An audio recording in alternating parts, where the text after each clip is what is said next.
Ageng Anom Besari dengan nama Ki Agung Grabahan. Tulisan nama Ki Ageng Grabahan hingga kini masih terpasang di pusaran makam Ki Ageng Anom Besari.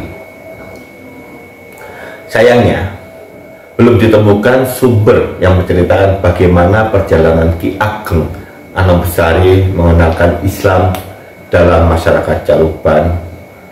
Yang jelas, kiprahnya yang melegenda. Rahayu Sagung Dumadi, Kalis Indobedo, Nir Ingsan Bukolo. Dalam perjalanan hidup manusia mengantarkan aktivitas tulis-menulis yang menjadi bagian hidup manusia. Tulisan-tulisan yang mampu merubah peradaban. Karena setiap tulisan memiliki jiwa yang hidup di dalamnya. Selamat datang di channel YouTube Katuranggan Alam.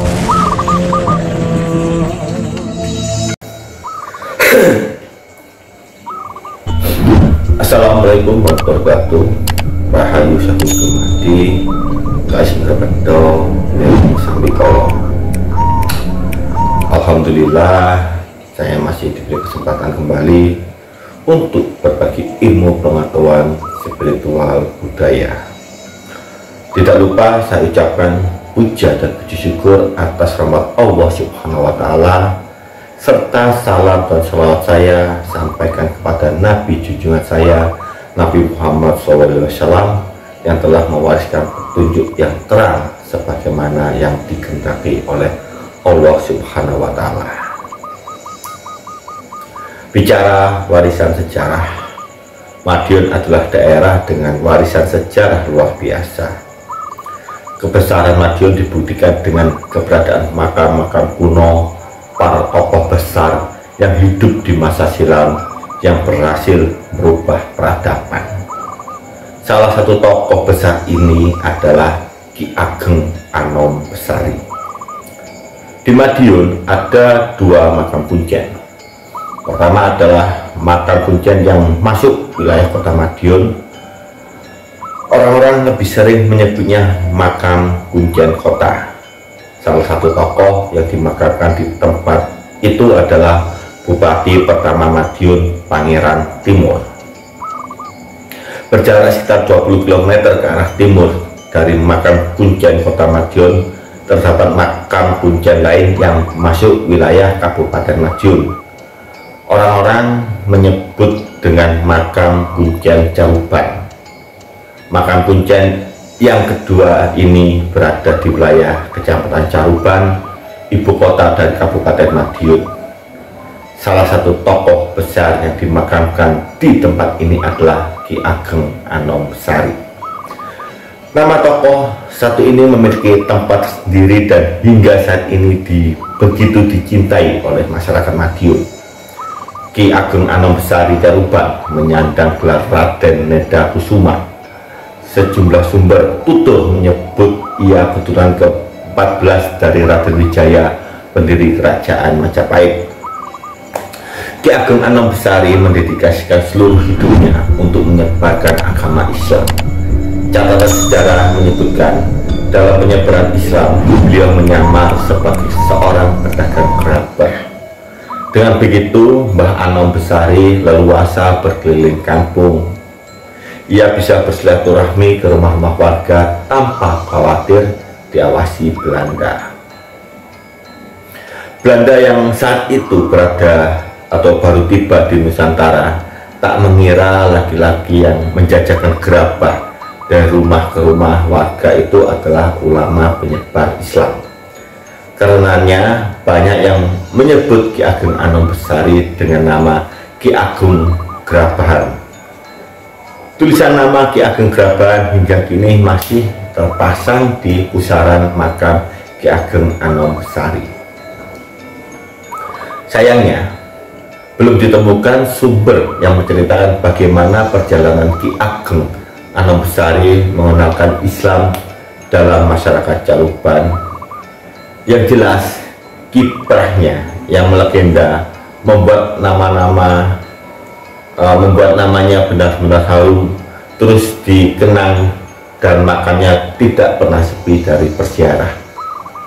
Dari garis sisilah, Ki Ageng Anom Besari adalah putra dari Syekh Mursyid atau dikenal dengan sebutan Syekh Abdul Mursyad dari Kediri yang hidup di masa Kesultanan Demak. Dari garis silsilah yang diterbitkan Yayasan Kemanusiaan Syekh Abdul Mursyad Kediri, Syekh Mursyad adalah putra Pangeran Demang II Ngadiluwih. Kakek Syekh Mursyad adalah Pangeran Jalu alias Pangeran Demang I, putra dari Raden Panembahan Wirasmoro. Jika ditarik ke atas, Panembahan Wirasmoro adalah putra Sunan Prawoto atau Raja Demak ketiga. Ditarik ke atas lagi, Sunan Prawoto adalah putra Sultan Trenggono atau Raja Demak kedua. Sultan Trenggono adalah putra Raja Demak pertama, yaitu Raden Patah atau Sunan Kalijogo. Dari garis silsilah inilah tidak diragukan lagi Ki Ageng Anom Besari masih keluarga dinasti dari Bupati pertama Madiun Pangeran Timor.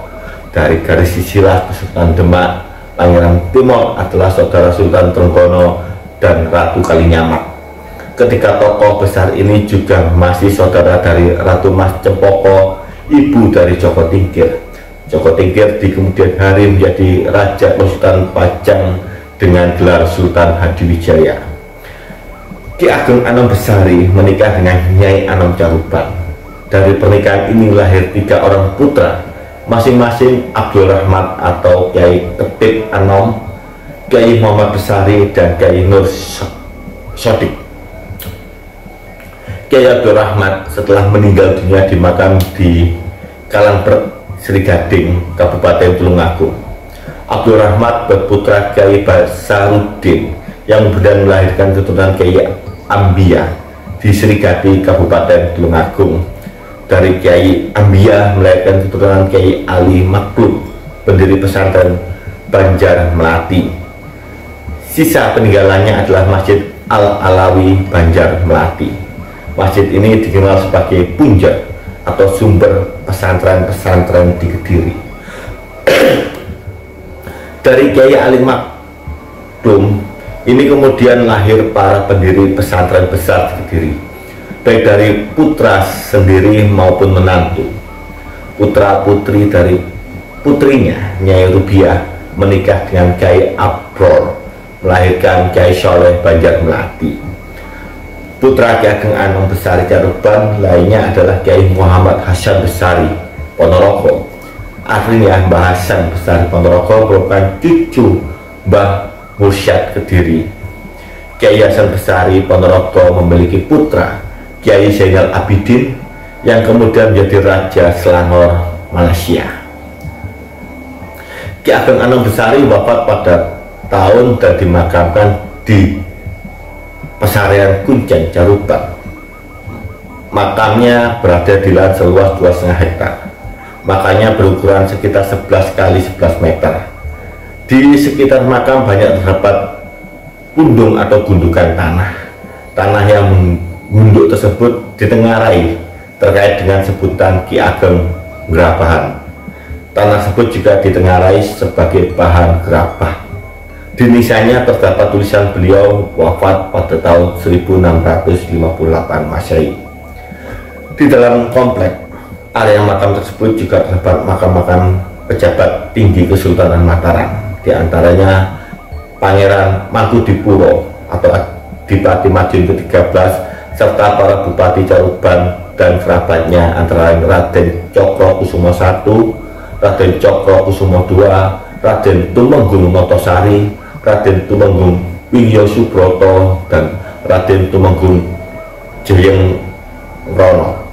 Desa Kuncen Kabupaten Caruban ditetapkan sebagai tanah perdikan karena merupakan tempat peristirahatan terakhir para bangsawan dari Kesultanan Mataram.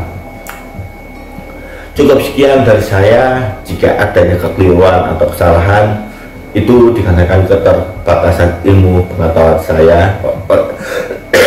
Oleh karena itu, saya harapkan wawasan atau pemahaman yang membangun dari kritik Anda dapat menambahkan khasanah ilmu pengetahuan ini. Akhir kata saya ucapkan Rahayu Sagung Dumadi, Kasih Bedo Nir Sambi Kolo. Terima kasih telah menyimak sampai habis video. Sedikit penjelasan dari kami. Dan apabila adanya kekeliruan atau kesalahan, itu dikarenakan keterbatasan ilmu pengetahuan kami. Sampai jumpa pada kesempatan berikutnya. Rahayu, Rahayu, Rahayu Sagung Dumadi. Kalis Ingrebedo, Nir Ing Sambikolo.